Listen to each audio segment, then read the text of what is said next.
What is going on, guys? I'm Flawless here, and today I want to talk about Call of Duty Advanced Warfare a bit more in depth than I did the last time.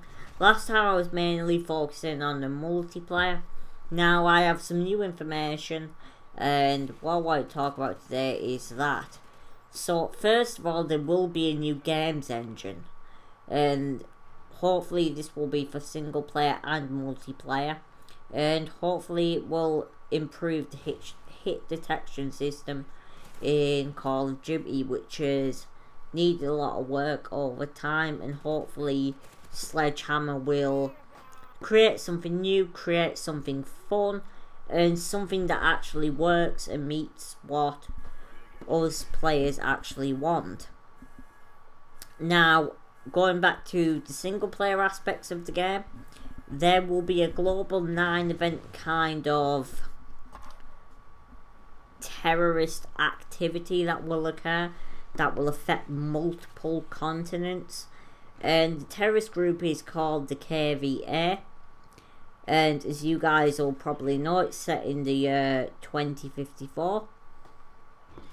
Now in the single player mode, you play as a character called Private Mitchell, voiced by a guy called Troy Baker. Now, Troy Baker's voice will only appear in the cutscenes, but he appeared in The Last of Us as Joel, and he also appeared in BioShock Infinite as Booker. Now, you are a Marine who is squad mates with Will Irons, the son of Atlas Corporation CEO Jonathan Irons. Now, Jonathan Irons is played by Kevin Spacey, as you'll have seen from the reveal trailer. Now, you as Mitchell agree to join Atlas, and that is where you get fitted with the Exoskeleton. Now, to go a bit more in depth with the Exoskeleton, you'll earn points during the campaign, which will allow you to climb walls with magnetic gloves, boost dodge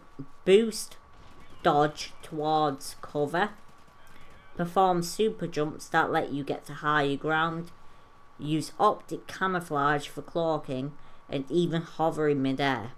Now, I think this is quite ambitious, and it will be interesting to see how the new games engine implements all of these abilities, and I'm presuming that most of these abilities will actually make themselves into multiplayer. Now, I don't know whether this will be a multiplayer, but it's definitely a single player. There is a rideable vehicle called a Pitbull, which is based on a real world mine resistant ambush protected vehicle, and I'm presuming that is used by the military.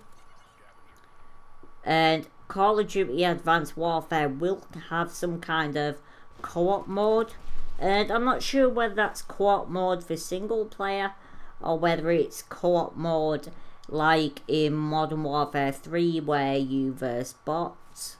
It will be interesting to see what Sledgehammer is doing with co-op mode, whether it's cooperative multiplayer or whether it's, sorry, not cooperative multiplayer, cooperative single player, or whether it's a separate co-op mode like Modern Warfare 3. And in an effort to create a believable world, Activision consulted with experts from production design in movies to experts in the military to scientists and futurists, according to Sledgehammer co-founder Glenn Schofield. And I'm presuming this was so they could get a more believable and more, a more realistic world, so it ends up being something that makes sense and something you can trust. Now, one of the main things that I need to point out is that they are very, very committed to esports and will be doing something towards esports in order to not hurt or hinder them.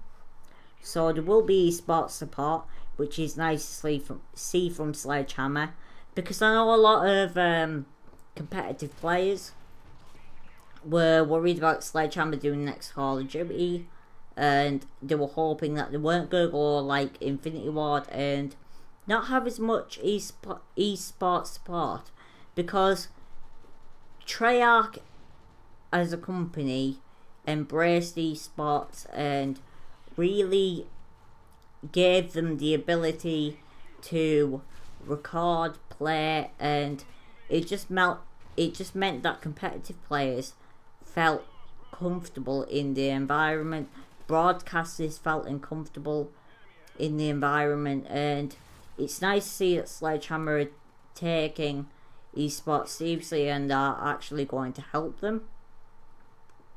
Now, there isn't an awful lot left for me to say about the trailer or about the new information I've got. Hopefully you guys enjoyed this. It gave you a bit of insight into the next Call of Duty and what we are to expect.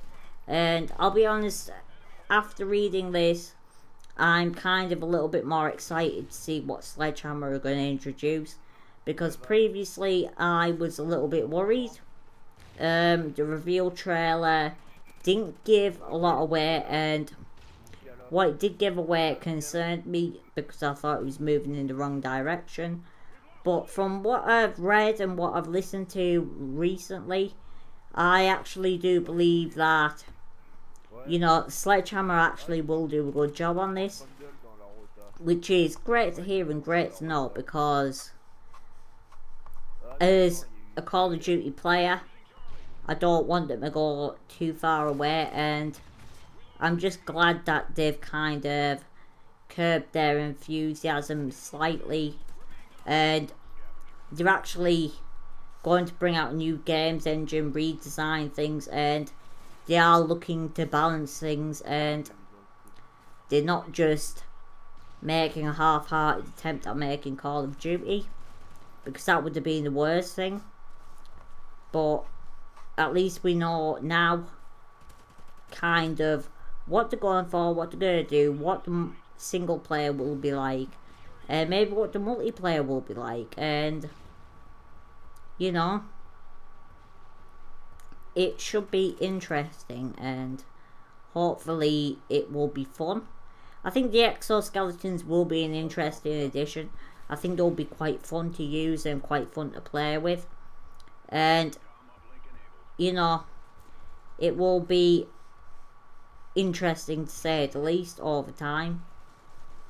Now, it has also emerged that Sledgehammer is hiring a weapons and vehicle artist for Advanced Warfare to create hyper-realistic in-game assets.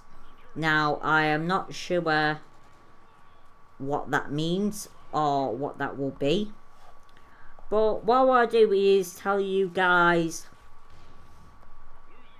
a little bit about what kind of weapons may be in the game, sort of.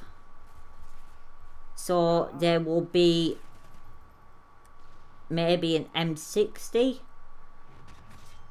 a G3, an AK or an AN.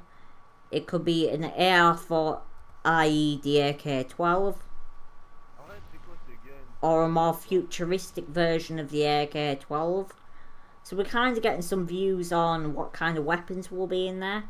I'm hoping there is an AK weapon. Apparently there will be some sort of futuristic AK-12 or a variation upon it. Obviously, because it's in the future, the weapons aren't real, so what the actual names of the weapons will be very different, and it should be certainly interesting. But from what I've seen, there's possibly an AK-12 or a variant of it in there. But anyways, guys, there's not an awful lot for me to say. And as always, guys, like, comment, share and subscribe. I really hope this has gave you some sort of clarification on what the single player will be like. As far as I know, I'm the first person to mention this. And as always, guys, peace out. Yeah.